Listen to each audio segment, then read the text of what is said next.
For years, scientists have been able to grow insulin-producing cells in the lab. But while the cells could make insulin, they could not respond to different levels of sugar like a living body does. Until now. Our health reporter Pauline Chan has the latest developments.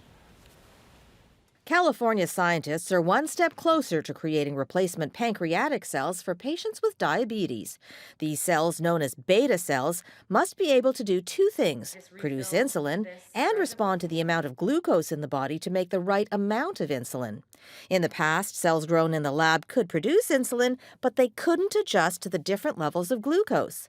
Then scientists at the Salk Institute found a switch, what they call the secret sauce, to enable the beta cells to adjust. When we put that switch into beta-like cells, into these partially functional beta cells, we actually found they then become fully functional. This image shows the beta cells in blue with glucagon, a form of glucose, in red.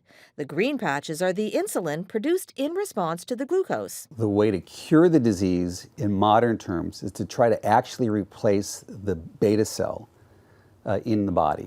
Researcher Ron Evans says they will eventually develop a way to create personalized beta cells by taking cells from the patient, reducing the risk of rejection or other complications. To the treatment and potentially cure of type 1 and possibly even type 2 diabetes. Dr. Jan Hux with the Canadian Diabetes Association says this particular study sheds light on what steps in the maturation of beta cells enable them to not only make insulin, but to make the right amount for the amount of glucose that is present.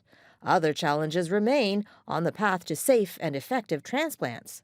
So far, the functioning beta cells have only been successfully transplanted into mice, but the team hopes to begin human trials in the next few years. Pauline Chan, CTV News.